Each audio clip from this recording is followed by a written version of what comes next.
Oh, hello, and in today's video we're going to discuss the balanced data slate for Kill Team that's just been released. Why do I give them the air quotes? Well, there was actually no, data slate document. It was old school errata changes. I'm not fond of that, but I'll talk about that later. So we're going to get straight into it with the core rules changes. As a guide to what Games Workshop try and do, when they present text in blue, what they're saying to you is, the game was always written this way, you've just been getting it wrong. When they've written it in pink, they're saying, no, we've changed the game in order to rebalance it. Right? So, key principles, data cards, operative stats. Change second designer's notes to read, if an operative stats or its weapon stats are changed during an action, apply the change once the action has been completed. Note that changes to weapon rules are applied immediately. So this is important for certain things with timing. So stats change during an action. This is for fight actions, right?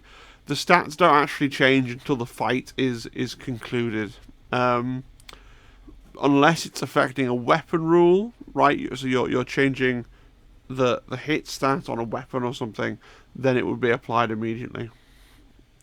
Then we got some clarifications to counteract and some changes. So essentially what they've done here is you can't use counteract to go on guard. Counteract, remember, is the new name for Overwatch, right? So it's when you're acting outside of your you're getting a bonus activation because your enemy outnumbers you. You can't use that to go on guard. This is specifically a nerf for Marine teams who used to be able to go, because they get a lot of counteracts, and they can counteract on conceal and all this stuff, and they used to be able to go head on to guard. Yeah. We've also got a change about you're not being able to move more than two, so you can fly or whatever else to be taken off the board and set up, but you're still capped at 2 inches. Okay, that makes sense. And then some more talking about the guard action, but it's really just talking about moving or being set up, still affecting if you fly, you can still trigger a guard, so I clean up for fly there. And then the bit that I'm really excited about, because I don't play much Into the Dark, but I play a lot of Volkers, right? So they clarified the Volkers stronghold terrain. So don't know what's happened there. The Volkers stronghold. So the barrels are blocking and heavy. Okay, doesn't change much. The small broken ramparts on the edge of the vantage terrain of Stronghold A, labelled F here, they don't exist. They're insignificant and exposed. Okay. The gap on the lower vantage terrain of Stronghold B, which I've sensibly covered over with my face, but it's the window on the taller stronghold on the first floor. That's the middle floor to you Americans, not the ground floor. The window on the first floor looks like a doorway, is in fact accessible terrain, so you can move through it, but you have to pay an inch. Right, and then H, the big change. This is extremely wordy. What it's saying is, if you're on the little second floor of the tall Volker's stronghold, you can be charged. It uses a lot of words to say that, to get round people that are going to try and rules lawyer and say that you can't be charged. But basically, it means that you can be charged. Even if your base doesn't fit, you can charge and charge someone up there. You can't just stand up there, be positioned exactly in the middle, leave no space for your opponent to balance their model, and therefore be completely invulnerable on conceal. You can now be charged even by a giant orc knob or similar with a massive base, because you just hold it in the sky, and you get your charge, which is great because it makes the game feel more like a cinematic experience rather than a weird little game with static plastic figures. If I have my big burly orcs and there's a guy standing on top of the thing, on conceal, doing psychic actions or spotting them or whatever else, and my orcs are like, no, I'm not going to go up there and stave his skull in with my hammer because there's not that much space on the platform. This makes sense. This is a really good change. And then the Q&A on the left-hand side, another change around the guard action. So if you would need a second AP to perform a shoot action, so this happens with Warpcoven, also happens with Angels of Death with the Heavy Bolter, right?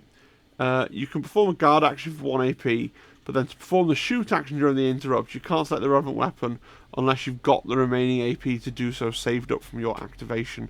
So you can't use guard as a way to get a second shot with... So, for example, the one I'm most familiar with is Angels of Death, the Heavy Bolter. It's 1 AP to shoot it, but then it's 2 AP to shoot it a second time. And what people would do is they would shoot, and then they would move. They would shoot and then move and then go on guard, and get a second shot, having paid 1 less AP. So it's explaining that you can't do that. And then we're into the faction rules. Some of these are going to be really short, and some of these are going to be really long. One thing I want to complain about a lot, and a lot, is the FAQ documents. You see in the top right corner, it says update 1.1. Some of them will say update 1.0. The version numbers are per document. So Blades of Khaine here got some updates in the previous round of updates that they did for Kill Team. So it's not a case that how I would do it. I'm a computer scientist, so it's natural to me. Other people weigh in from other disciplines of the world. But I would have thought, if I was Games Workshop, I would have said, like, Kill Team is now on version 1.1, so now we're going to have all the things that we've changed in the 1.1 patch. Right, that's how it would work in software. But they've decided to do it as each different document is tracking its change log and change numbers independently. So that'll be really annoying if, say, in the 1.2 update to the core rules, some things will be getting their 1.1 update. If they are an update behind, some things won't get an update, and then the version numbers will get more and more out of sync and more pointless. I would really urge Games Workshop to change to update numbers that will be more familiar to those of us who deal with software, and go, this is Kill Team version 1.2. These are all the updates for 1.2, even if a particular team didn't get an update for 1.1. But that's... Hopefully you get that. It's very important to me. It very much annoyed me. I've said my piece. It's my channel. What are you going to do? Let's go with the Blades of Khaine. So, the Dire Avengers Defense Tactics rule used to hand out Balanced. That's been upgraded. Used to hand out Accurate 1. That's been nerfed down to Balanced. Balanced is worse than Accurate 1. Accurate 1 is a free hit. Balanced is a free reroll. I only assume some people were using Dire Avengers, despite the models being hideous, and people were achieving success with them, so they've seen the need to come in and nerf them. I would have thought Blades of Khaine needed a buff, but apparently they needed a nerf to Dire Avengers, so it shows what I know. Brood Brothers! Very little changes, okay, just a clarification.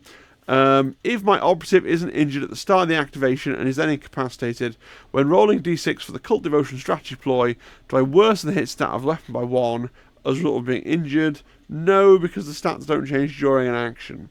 So to remind you, Cult Devotion, whenever any Brood Brother operative is incapacitated when fighting or retaliating, if you've got any unresolved dice, you can roll a d6. If it's a success, as if you were in the roll attack dice step using the same weapon, you can then strike with that unresolved success, so you don't have to count as being injured, which is good. I wouldn't have assumed you did, but I'm sure some people asked. Chaos Cult. They can now make up to 2 torments in a turning point instead of 1, so you can go from mutant to torment. You can do that twice. And then, and a very significant buff to mutants and torments, when you play the Fervent Onslaught strategy ploy, your mutants and torments gain Accurate 2 rather than simply Accurate 1, so they each get 2 automatic hits. Quite substantial buffs to Chaos Cult, who were looking very anemic at the start of this edition. Deathcore. So take aim and fixed bayonets both used to give out balanced in ranged and melee respectively. A balanced has been upgraded for ceaseless, and dig in has also been changed. Effectively it's balanced to ceaseless as well, but it's for defense dice, they have to write it out. So it used to be you can reroll a defense dice, and now it's you can reroll any of your defense dice of one result, e.g. results of 2. But it's basically balanced to ceaseless, but for a defense roll. Siege Warfare, the strategic ploy, used to be kind of lame, just handed out Saturate, but now it hands out Saturate and Accurate 1, which is an automatic hit, which is a significant buff. In Death Atonement is a nerf, but it's in blue, so it was always supposed to be that way. You have to count as injured when you're doing your extra action for in-death atonement. Some significant buffs to the Death Corps. Are they going to be enough? I'm not sure, but nevertheless they are significant. Farstalker Kinband. Strategy ploys, cutthroats. So add one attack to the add one to the attack stat of a friendly Farstalker Kinband operative's melee weapons. So it used to be when you perform a fight action. So now you can do it when you're defending a fight action as well. It's just all the time. You always have that +1 attack. So that's a buff. Prey. It's just added this clause. It hands out balanced and severe. It's just added this clause where if your weapon already has balanced, it now hands out ceaseless instead, which is great. Call the Kill has been nerfed, right? It used to hand out Accurate 1. Now it hands out balanced, which is a downgrade. Same with the Shriek rule. Used to be able to give himself Accurate 1, and now it's gone down to balance. That's sad. And you can't stack the equipment bullets. So you have the piercing shot, toxin shot. You can't use them both at the same time. And then finally, the trophy. This hands out an extra. I think it's an extra APL, but key thing is, you used to have to decide at the start of your activation whether you were using your trophy. Now you can decide before or after an action, so you can wait to see how your first action goes before deciding if you want to expend your trophy, right? So a mix for the Farstalkers of buffs and nerfs. Fellgor, one change, so Mantle of Darkness, which is a Shaman operative action. Essentially it hands out Super Conceal within 3. They've added a requirement that you need to be visible to the Shaman in order to benefit from that as well, which wasn't there before, so that's probably a fair change. Everybody's talking up Fellgor and saying they're going to be one of the next big things when Marines get nerfed, and believe me, many kinds of Marine have been nerfed. Gellerpox Infested. Right, this looks really complicated. I'm not going to read it all out. You can read. I'm going to explain what it's done. I'm going to explain in my own words. So, Gellerpox Infested have a mechanic called Techno Curses, which is a sort of menu of different debuffs that they can apply. Now, the rule used to be it was in control range of your operatives that they were affected by your Techno Curse, or within 3 inches of a glitchling, and it would exclude Mutoid Vermin. Now it's been changed that each different curse has its own range. So, for example, for Barrel Warp, it's within 2 of a friendly Gellerpox Infested operative, or within 3 of a glitchling. So that's a buff because it's within 2 rather than in engagement range. For Rust Spikes, you have to be in engagement range of the friendly Gellerpox Infested, and there's no call out for glitchlings being 3 inches. And you'd think that's a nerf, but look at what Rust Spikes does. This is unchanged. It does things that when you're fighting or retaliating against a friendly Gellerpox Infested operative, if your opponent discards attack dice as a fail, inflict damage on them. So it was only doing anything against people in engagement range anyway, so therefore it's basically unchanged. And then Viral Vox Static has a massive 3-inch range from your regular guys, or a 4-inch range from your glitchlings, right? So this is buffs across the board. Revoltingly Resilient has gone to a 4+, okay? Instead of, I think it was on a 5+ before, so that's a buff. The faction equipment mutated symptoms hasn't actually changed. They've just added in a EG to explain what it's doing. And then the Plague Bellows. So this used to be an item that gave your large models 2 inches of range on curses. Because they've completely changed how curses are, basically they've deleted that piece of equipment and given Gellerpox a totally new, interesting piece of equipment to replace that. So let's read it together. Whenever an operative is shooting a friendly Gellerpox infected Nightmare Hulk, so those are your really big guys, operative that's more than 6 from it, you can retain one of your defense dice results of a 3 as a normal success instead of discarding it, which seems pretty powerful. So nice to get a brand new piece of equipment cut from whole cloth. Right, here we go. Legionaries, one of the things everybody's been waiting for. So, oh boy. Let's start with Implacable. So Implacable used to let you ignore piercing on your Nurgle operatives when you spent a CP. Now, weapons with piercing 1 have the piercing crits 1 weapon rule instead. So AP2 weapons ignore Implacable, right? Your Melter Guns still AP2 against Nurgle Legionaries rather than going down to AP1. Brilliant. And your AP1 weapons, well, they go down to piercing crits 1. So as long as you roll a 6, you're fine. So this has gone from being an absolutely tyrannical and vile ability that massively changes the game to being something that has a decent chance of doing nothing, right? It will still be useful, right? Because your opponent isn't always going to roll a 6 on one of his attack dice. But as long as they roll a 6 on that one of those attack dice, they will still get the piercing. Quicksilver Speed has been nerfed in 3 ways. So, Quicksilver Speed, whenever a friendly legionary operative, so they added this clause that the operative has to have performed an action in which it moved in order to worsen the hit stat of melee weapons by 1, right? Don't get confused, the second half of Quicksilver Speed about shooting always had that clause. The melee part didn't, right? You also can't use this now when you're retaliating, which is, I guess, implied, but they've written it out, okay? And for the second paragraph, the person shooting you has to be more than 6 inches away from you if you performed an action in which it moved around that turn, but you to worsen the hit stat, right? But they have to be more than 6 away. So triple nerfs to Quicksilver Speed. So Nurgle, pretty pointless. Slaanesh, pretty pointless. Let's have a look at Fickle Fates, okay, which is one of the Tzeentch strategic ploys. Essentially, it's just been downgraded to ceaseless, right? Mutability and change. You can't give yourself an extra APL and then for being Tzeentch and then change into another mark, essentially. Now, they've coloured that blue, so apparently that was always supposed to be that way. The Chosen, his heal, he can no longer heal when he inflicts a crit.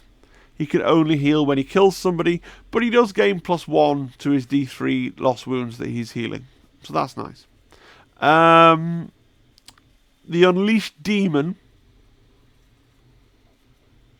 Unleashed Demon used to give you damage reduction, and this is basically saying that it can't stack with the Nurgle damage reduction.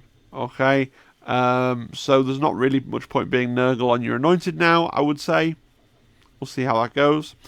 We've got the Balefire. The Balefire can siphon life. This has basically gone down to once per turning point. Okay. And finally, not quite finally, the Icon Bearer. So the Icon Bearer has to work to get his +1 CP. Basically, it says, if this operative controls an objective marker that isn't tainted, the objective marker is tainted for the battle and you gain a CP. So you can have 3 free CP, but you have to move your Icon Bearer around to the home objective, the middle objective, and then the far objective. You can't just sit in there on the home objective gaining an extra CP every turn. So big nerf for the Icon Bearer as well. And then the Warrior Operative, he can only change his Mark of Chaos once. And only one Warrior, right? Once per battle, when a friendly Legionary Warrior Operative is activated, you use this rule. If you do, change the Operative Mark of Chaos. So one Warrior on your team can change Mark once. So this is loads and loads of nerfs. They needed nerfs. And I will mention this again at the end. I find it really interesting that people were predicting these big sweeping changes, and what they've done is they've done so many, like, not really small changes, but they're changes to the minutiae of the rules. It's not like, oh, give them one less model, or just, oh, do this, or just, oh, do that. It's not something you could just say, oh, just off the cuff. No, it's a page of changes to loads of different little rules, okay? I asked Legionnaires, if anything, I think it might be over-nerfed. Like, let me know in the comments, which mark of Khaine, like, is everybody now going to run these Khorne and Tzeentch? Like, don't get me wrong, they needed the nerf, but, like, what if, because there's no Slaanesh team, there's no Emperor's Children team, what if you're a guy that had your Legionaries and they were all modelled Slaanesh, and now the Quicksilver speed being nerfed into the ground like that just makes Slaanesh seem quite unpalatable as a team? I don't know. Like, I totally understand they needed a nerf, but also it does feel like now it's going to be the Khorne Tzeentch way of playing it that's going to be the one that people actually want to do, where just all your ranged guys are Tzeentch and all your melee guys are Khorne. But we'll see. Inquisitorial Agents also got a number of nerfs, okay? So, big one, team selection. Your kill team, including any requisitioned operatives, can't include more than one weapon with the piercing 2-weapon rule. So there's no more multi-melter, melter gun, and melter mine with Kasrkin. Is it even worth taking Kasrkin at all anymore with Inquisitorial Agents, considering that you've already got your multi-melter in faction? Like, possibly not, right? And you also can't include more than 3 weapons with the piercing X rule, excluding piercing, crits, X, weapon rule combined. So, it's really hard, because you're going to take your multi-melter servitor, and then maybe you want to take your pistolier, and that's you got 2 or your 3 in faction, so you're only allowed 1 more weapon with piercing. Does it mean the poor old pistolier gets benched? I mean, they do get to fight, they get to shoot with 2 pistols, but it's got a range limitation. Are you going to take 2? Are you going to take a plasma gun and a grenade launcher from Kasrkin instead and leave the pistolier behind? It forces some changes. The Tome Skull has lost his whole big long rule about respawning, so he no longer respawns. That's gone. The Mystic scry action, the Mystic can only scry once instead of twice. The Quest Keeper is no longer a samurai, right? He used to hit things on 3 like a marine. Now he hits things on 4 like a man. And then the Servo Skull used to hand out equipment free, like a free mission action once per turning point, and now it's gone down to once per battle.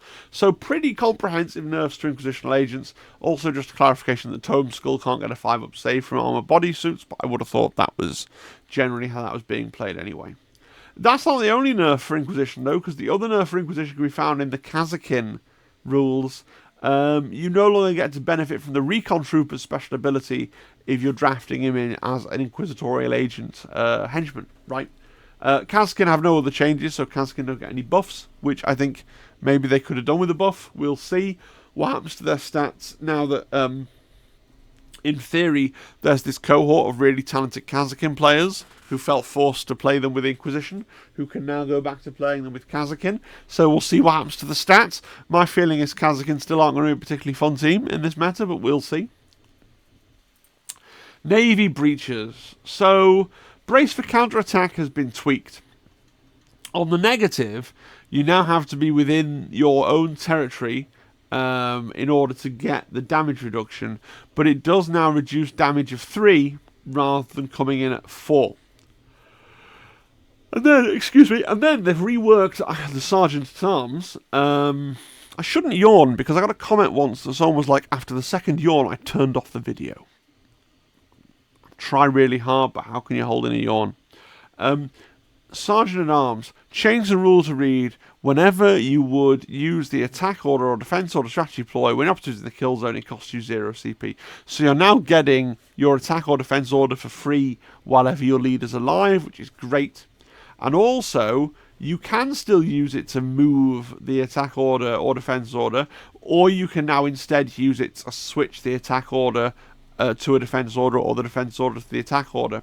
These are good buffs, but they don't feel like enough. Like, breaches are in a really poor spot, and I don't feel like they've been buffed up hard enough. I really don't. We'll see, right? And I can understand. I've been saying this in a few places. I think Games Workshop are still haunted by that one balanced Dataslate a long time ago, where they buffed Admech to the moon, and then had to spend 2 balanced Dataslates nerfing Admech again. Like, there are teams in here, like the problematic teams that were too good. I think the nerfs are probably on point, right? Things have been nerfed about down to where they need to be, probably. But I think a couple of the buffs are looking like a very light touch, very anemic. Teams are not being buffed up as I kind of think maybe they should have been. But we'll see. We'll see. Hunter Clade, this is another example of things not getting enough buffs. So previously, Hunter Clade had, the first time you switched to any doctrine, you could ignore the negatives. They had that in the previous edition. That went in this edition, and we all thought they'd come bring it back. No, they've instead been like, well, you can pick one doctrine to be your primary doctrine, and then once per battle, when you're in your primary doctrine, you can ignore its negatives, which is meh, right? Meh. The Bulwark Imperative has been changed and I think buffed. It's gone from being a thing which lets you reroll defense dice to one that gives you a direct damage reduction on damage of 3 or more, which I think is a boon, right? And then Omniscience Imperative, which was a firefight ploy that let you inflict damage on your model, and then as a payoff for that, you got to have an additional doctrine, right? Now you can do it as a reaction to being shot, if that makes sense. Now, is it going to be worth it? You've been shot, or someone's declared a shot. You don't actually know how the shot's going to go, and then you do D3+1 damage to yourself to gain a defensive doctrine, but you've done the damage to yourself. Like, it's a really challenging one, I think. So again, I feel like Hunter Clade, they've been very, very cautious. Very, very cautious with handing out the buffs, is my view. Hierotek, so it's a team that we're expecting to see nerfs. So sure enough, reanimation protocols used to come back on D3+1 wounds. Now they come back on 1 wound. Magnify has been buffed compared to how a lot of people were playing it. I was surprised to hear this, but listening to some guys on the internet, a lot of people were playing Magnify as if you got to draw the you got to use it to determine valid target from the apprentice, right? But you had to determine cover and obscurity from the original firer. This isn't the case. You determine all 3 things from the apprentice, which makes it stronger, right? So it's not a buff though, because it's in blue. It's just saying it was always supposed to be this way, and I agree. It did seem like it was always supposed to be that way. Back to nerfs, the Chronomancer has been nerfed to oblivion. So the Chronomancer used to have a 6-inch radius on the counter-temporal nanomine. It's gone down to a 4-inch radius. Sad. And the Psychomancer, which I understand was the one everyone was taking these days, has been double nerfed. The radius for his Nightmare Shroud used to be 8, and now it's 4. So that's a big change. And it now allows you to retain natural crits. Previously, you couldn't retain a crit or modify a dice to a crit. Now it's just you can't modify a dice to a crit with rending or similar, but you can still retain natural crits, so it's a double nerf. The Technomancer Operative, I've not made notes on this, but he now selects a friendly guy within 6 to regain up to 2d3. I think that's a buff, correct me if I'm wrong, to the Technomancer, to probably try and make him more appealing again as compared to the other 2. And then the Tesla Weave, now this has been a massive nerf. It used to be that if you charged somebody and they had Tesla Weave, they could do D3 damage for each Necron that was within control range whenever you charged. Now it's once per turning point, right? You can do this, and it's just D3 plus 1 damage, irrespective of how many... Why is it doing this? Irrespective of how many Necrons are in control range. Hand of the Archon, really quick. If you're not familiar with this one, it was kind of funny. Technically speaking, selecting your strategic gambit, so that is your... which is your critical objective, right, was part of the strategic gambit phase. So whereas Hand of the Archon had their cunning rule that was like, if you pass at the first opportunity you gain a CP, did Hand of the Archon players have to pass choosing a crit up and therefore play without a crit up if their opponent didn't choose a crit up? Obviously not, but it was technically what the rules said, so that's been fixed. That's fine.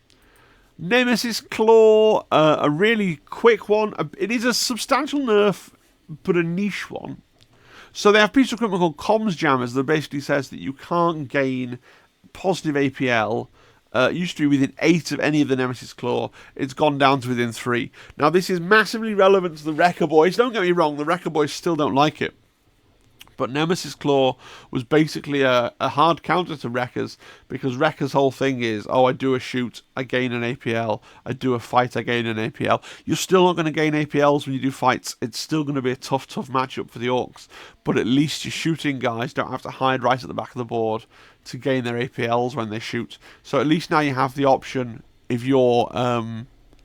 you know, if you want to charge, say, a Nemesis Claw character as an Orc, you now have an option to do something like, well, from further away than 3, I'm going to throw a crack grenade, gain an APL, and then I'll charge, and then I'll fight. You can do things like that.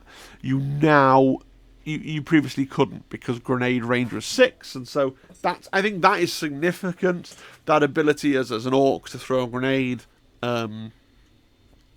and gain that APL.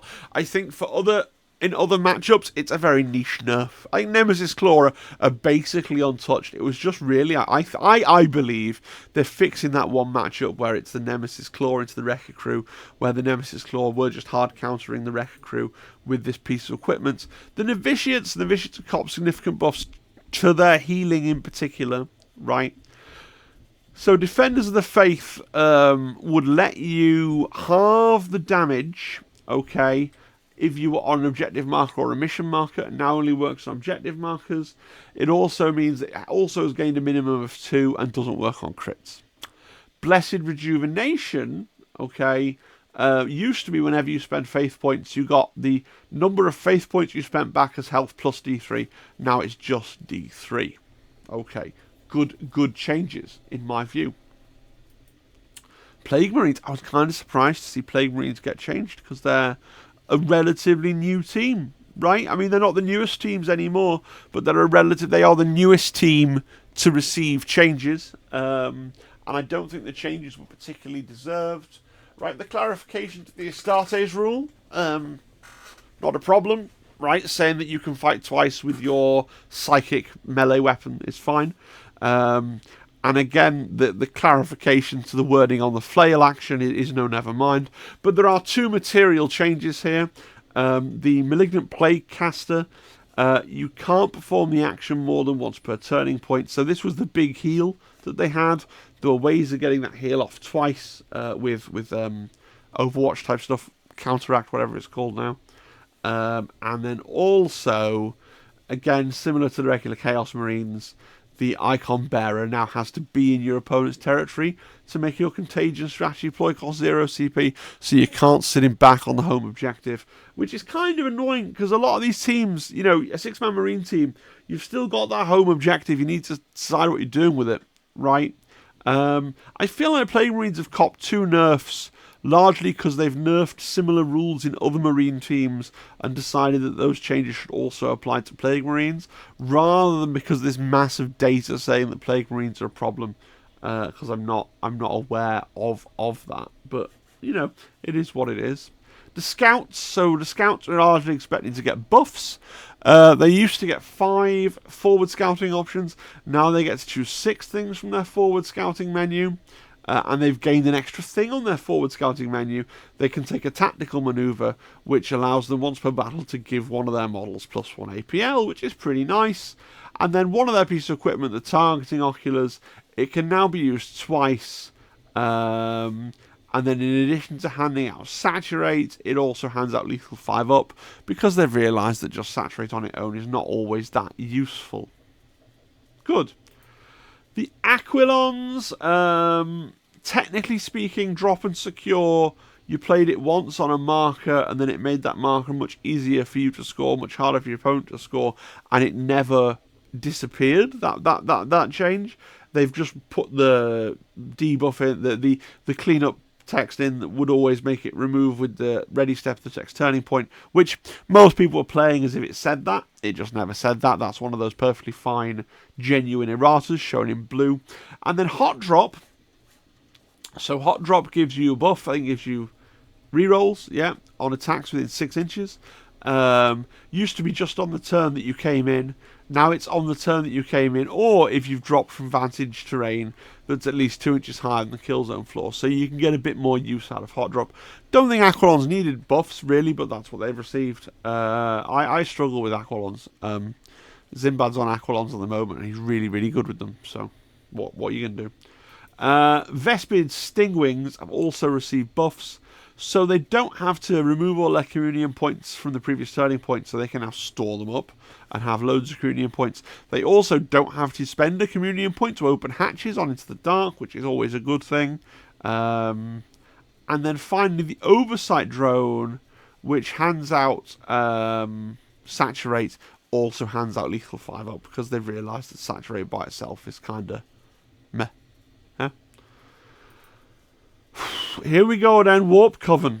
Right, loads of stuff here. So, Astral Bombardment, which handed out Devastating 1 to various things. If you put it on Firestorm or Mindburn, you can't gain Seek Light and Devastating 1 at the same time. Okay. So you have to choose. Okay. Master of the Immaterium, the errata change, I'm sure that's fine. Ethereal Warding, this is the big one. So their ploy to gain Ignores Piercing, they've got the same change to Ignores Piercing that the Legionaries have received. So weapons with Piercing 1 have Piercing Crits 1 instead, and AP2 weapons are just fine. Incidentally, Brood Brothers with the Magus, I think, have been allowed to completely retain their Ignores Piercing without any nerfs, which is fine, makes perfect sense. Brood Brothers have a 5-up armor save and not a 3-up armor save, but it's interesting that it hasn't been a global change, and nor should it be. The Psychic Cabal, this let you essentially copy somebody else's power and use it, and people were using it to double up on Doombolt. Now you can use it to select a psychic range weapon from another character, but it can't be one they've used this turning point, and if you do it, they then can't use it this turning point, which I think makes the ploy pointless. What's the point of Psychic Cabal now? Let me know in the comments. The Doombolt's copped a nerf. It used to be 4/4 with crit damage with 2 mortal wounds, effectively. Now it's 4/2 with 2 mortal wounds, so it's no longer going to get that big 6-wound crit. Okay. Mindburn has gained Seek Light instead of Seek, so now there are no weapons in the game with Seek, which I'm not saying Mindburn shouldn't have had that change made. Warpcoven were very overpowered, but it's just interesting now there's a keyword in the rulebook that's not used. The Light action has gone down from Relentless to Ceaseless. The Reconstitution Ritual, it's the same healing nerf that we talked about on the Plague Marines. You can't do it twice in a turning point with an Overwatch, basically. Another really big one, your rubrics now have a 3-up save rather than a 2-up save, which I don't... It's good for balance, but like one of the things, like rubrics having a 2-up save feels, I don't know, part of the lore of 40k. But yeah, sure. The Zangor Icon Bearer Herd Banner rule now doesn't work on crit damage, it only works on normal damage. The Relic Hunters rule, which lets you pick up or place a token for free, is now once per game, rather than once per turning point. The Arcane Robes are once per turning point, not once each for each living sorcerer, right? and Sorceress Scrolls, instead of giving you a second boon alongside your first boon, it lets you change your boon from one boon to another boon, if that makes sense. So again, much like Legionaries, they've really done a smorgasbord of nerfs to these. So I have a little bit of analysis. I feel like the problematic teams, Inquisition, Legionary, Warpcoven, Necrons, have all been really appropriately nerfed. There have been some other nerfs handed out, but I think the nerfs have been good. I'm unconvinced that the underperforming human teams have been sufficiently buffed. Yeah. So I think the nerfs feel spot on to me, but I'm not really sure the underperforming human teams have been sufficiently buffed. So what I think that means is that the Eldar teams will start to do really well. Fellgor will start to do really well. Angels of Death were a Marine team to escape without changes. Now, they have got a de facto nerf on Into the Dark because of all the core rules changes around Guard. But because they were possibly, I don't know that they were definitely, in my mind, Angels of Death were kind of there on a par with Night Lords and Plague Marines. And Night Lords only got a very, very minor buff. Like, they should still have almost all of their strength, except in their very unfair matchup against the Orc Wrecker Crew. But yeah, I don't know. It feels like they kind of went, everyone should be as strong as Angels of Death, and they've done their level best to nerf the ones that needed nerfing down to the same level of Angels of Death. I'm just unconvinced that they've brought all the struggling teams up to the level of Angels of Death. Yeah, that's basically where I am. Brings me on to my... doesn't bring me on to my final thoughts, because I've got to talk about all that gibberish. The last thing I wanted to say before I moved on to the other things they released today, because there was a lot, right? The last thing I wanted to say was... I really feel like Games Workshop remembers there was a time in the previous edition of the game where they buffed AdMech, and then they buffed them to the moon, and they were amazing.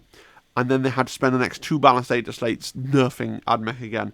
And it feels like they remember that institutionally, and they do not want that to happen again. So they are really trying to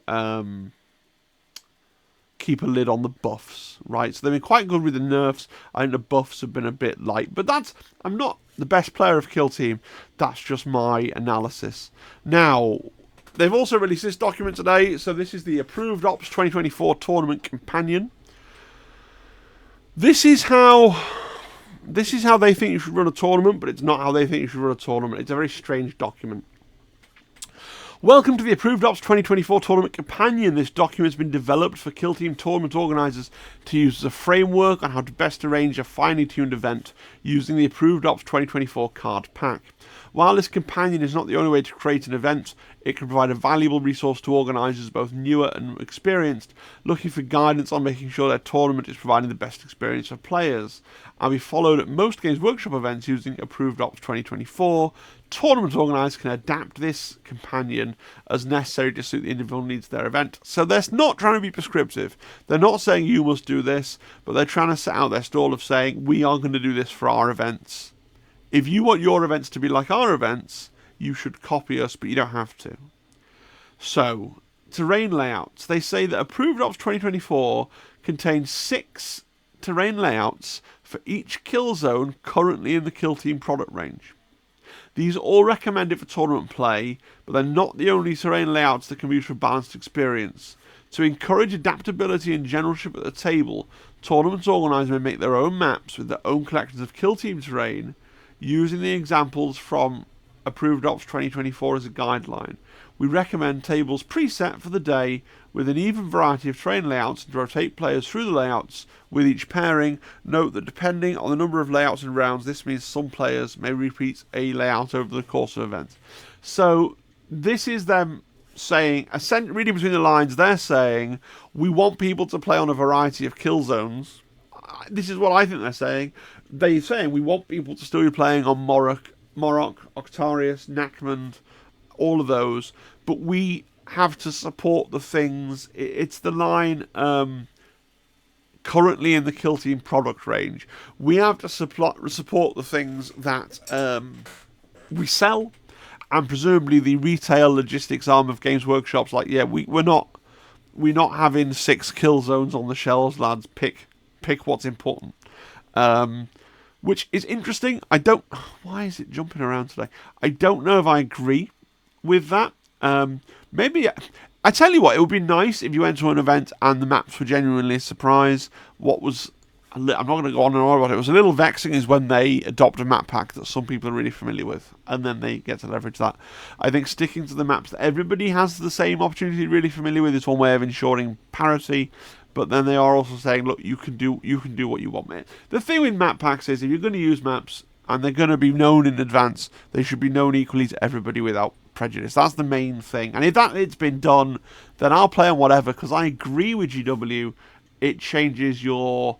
It does mean that there's more skill involved. And yeah, I had thought, well, should they only support the product range because that's what new players can buy? And if we start wibbling on about Octarius and we start wibbling on about other things, people can't buy that.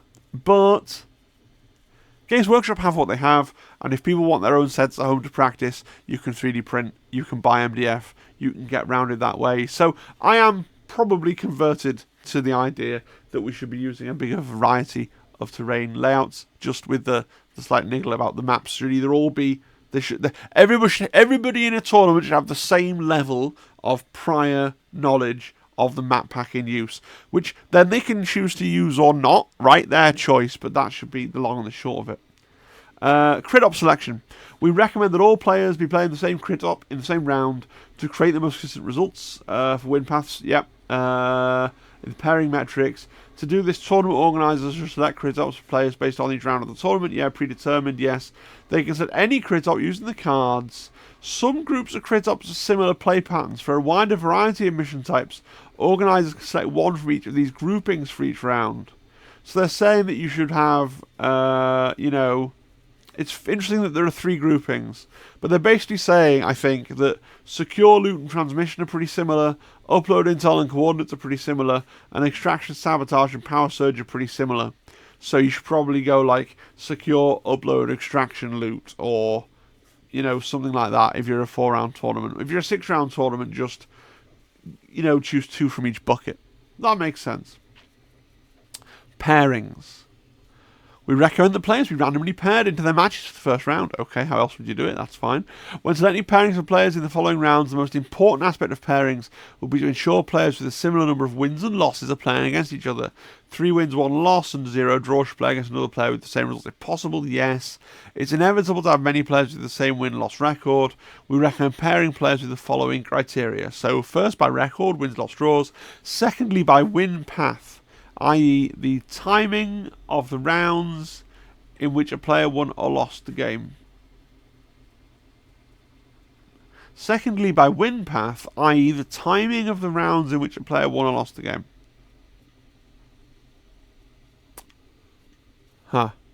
Don't quite understand that.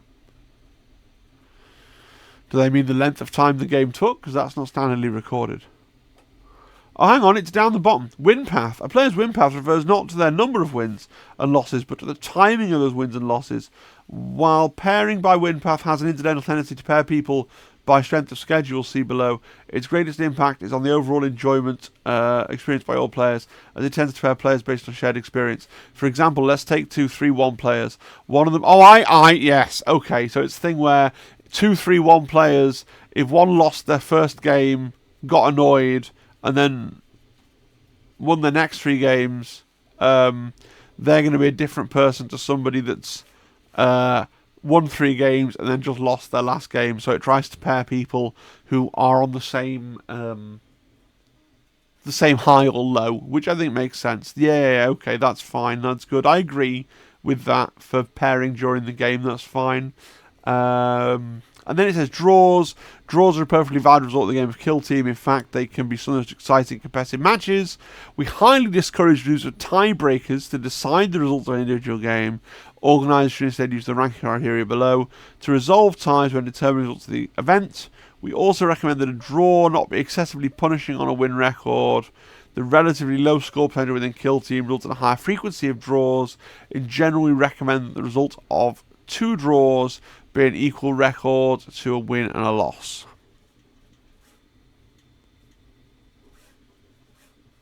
Yes.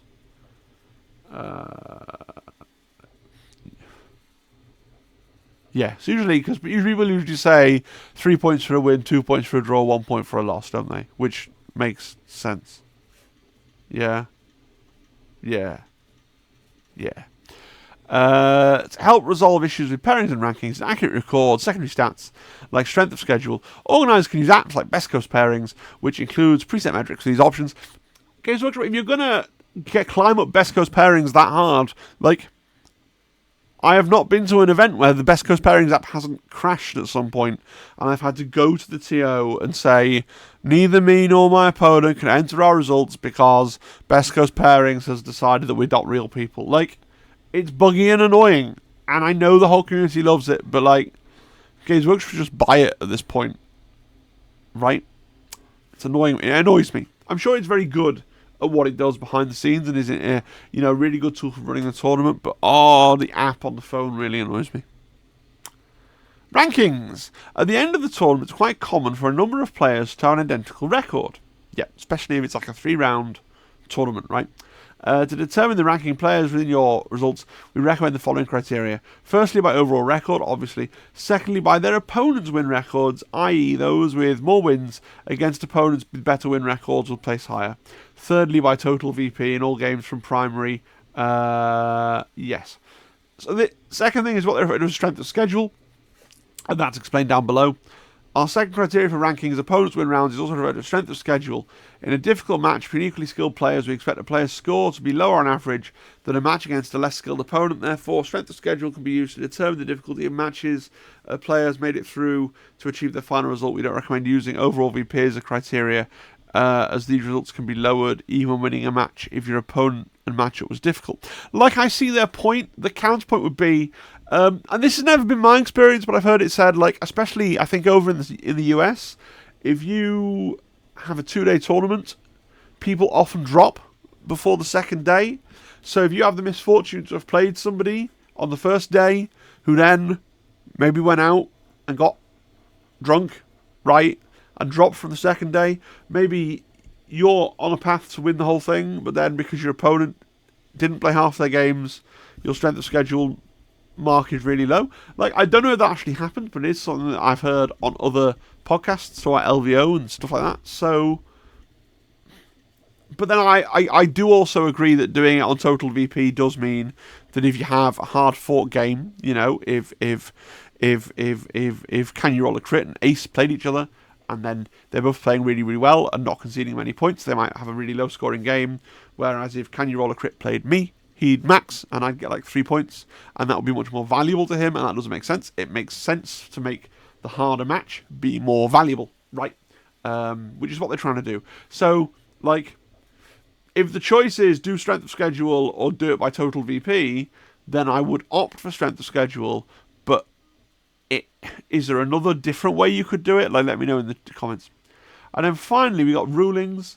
The high number of games in a Warhammer event means that players are likely to discover unusual rules, interactions, and edge cases. When encountering these interactions, try and be as fair as possible to players. Make the best judgment you can.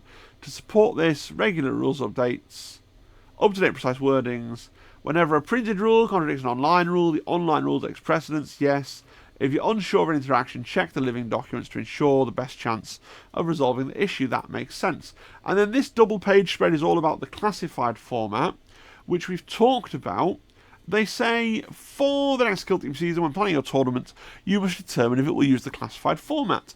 We recommend making your tournament classified if your prizes for winning would include a ticket to the World Championships. In all of the tournament settings, you may allow play of all kill teams with 3rd edition rules. Classified teams who played in classified format tournaments. Teams that are not classified will still get regular rules updates, balanced update designers, commentaries and erratas, and be balanced throughout. And then we get it laid out more nicely what the classified teams are. So all these ones under the Octarius season, we're expecting to rotate out. Now, there are 3 teams here that aren't necessarily where you would expect. So Angels of Death have been promoted to the Vulcus season, so they will last a long time. I assumed they would when they re-released them in the starter box, but I had seen other people arguing that Angels of Death belonged in the Octarius season, right? And the one that surprised me, I thought Chaos Cult and Inquisitorial Agents were part of the Gallodark season. That's where I originally placed them. But it turns out that they are in fact part of the Beta Decimus season, which is good because it does even out the numbers of teams in those two seasons.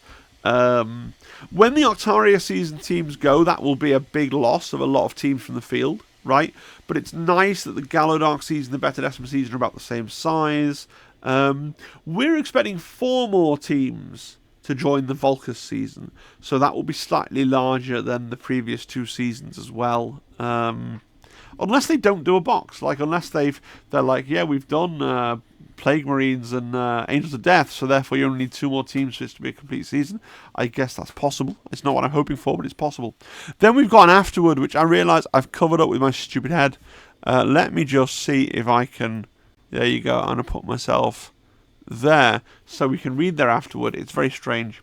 We hope this document's been helpful in establishing what the Warhammer Design Studios' vision of an approved Ops 2024 event looks like. As a reminder, this is not the only way to create a rich, balanced and well-tuned event for Kill Team. Each tournament should look to meet the needs of its community, to develop respect among players, create a great space where we can come together in our love of Warhammer. This might differ from what's in the guide, and this companion should never be considered the sole correct vision for a Kill Team approved Ops event. I hate this. So, on the one hand, this is the design studio's vision of a Kill Team approved Ops event.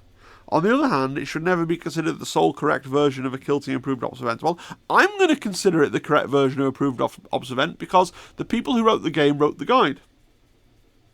And so, I'm not saying I wouldn't go to an event that differs from what's printed here, but I would sort of be like, I wonder why they're differing from what the designers have said. Like, I understand that it seems needlessly hand-wringing, but of course you can do what you like, right? Just tell people how it's supposed to go down. Maybe that's just me. We hope only to support the incredible community of this game. They're just scared of backlash. We hope only to support the incredible community of this game with resources to make each event a success, and hope that it improves your experience in the next time you organise or play at games or prevent your next major tournaments or your local gaming club. They're so scared of being seen as dictatorial and saying this is how the game's supposed to be played, and yet, and maybe it's just my view, we literally pay them money in the hopes that they will tell us how the game is supposed to be played. No? Like, if we wanted to make up the game ourselves, we'd just be playing in our imagination. I guess other people think it's differently to me, but that are just my thoughts on that. Final thoughts, because apparently I've nearly talked for a whole hour. I think that no one could have predicted these changes. We were doing loads of predictions and things, what they're going to do, and inevitably our predictions were things like, it'll be Marines will lose a Marine, or big, easy, or Inquisition will lose the ability to ally in anything other than Sisters of Silence and Scions, right? None of those big things came to pass because Games Workshop took a granular and detailed approach, and they changed loads of little things for each of the teams. I want to know what you thought of the changes. What's your view? I've run through. There's a lot of them. And I've run through, I say quickly, it's taken me an hour. I've tried not to waffle, but it's nearly taken me an hour. What do you think of the changes? Do you have any predictions in terms of the meta? Like, I'd love for you to say, like, I think Harlequins are going to be the biggest team now, or I think Dark Eldar are going to be the biggest team now, or something like that. Angels of Death. Some people were calling for them to get nerfed. Angels of Death are in this interesting place where they're just so easy to pilot that if you are a new player playing Angels of Death and your opponent is a new player playing, like Kasrkin, you're just going to roll the Kasrkin player with Angels of Death. Not as big a problem, I don't think, when players improve to the mid-tables. You have all kinds of questions there. Are we balancing for the bottom, the middle, or the top? But Angels of Death not being touched, I personally think it makes sense to make that the point at which you try and balance all the teams. and I think they've brought most of the other elite teams down to that level. I just worry that they haven't brought up some of those really fun and flavourful human teams buffed up to that level. You know, maybe they have. We'll see. The devil is in the detail. Right, give me your predictions. Other people got their video out first. I have to do stuff with my life. I'm sorry. But I hope I added value. Let me know in the comments if this is... If I added anything. It sucks. You almost don't want to do it. Like, oh, well, you know, Andy and Criv had their video out for hours, so what's the point of me doing one? But I know I have my own dedicated audience, right, of like 100 guys that will watch my stuff regardless. But beyond them, to anyone else, hopefully I've added some value with this analysis.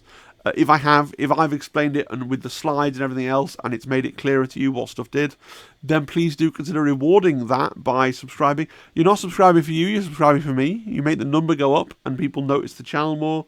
If you never click on another video but you're subscribed, I'll take it. I'll take it. Of course, I'd love for you to watch all the videos, you know. I'd love for you to comment, like, and consider joining the Discord, join our community. Buy some of the second-hand Warhammer I'm trying to sell. Kids, do you want, like, thousands of pounds of Adeptus Titanicus miniatures for 300 quid? Or do you want a Black Templars army that was lovingly converted and then was thrown in a box for like £265 for like thousands of points of Black Templars?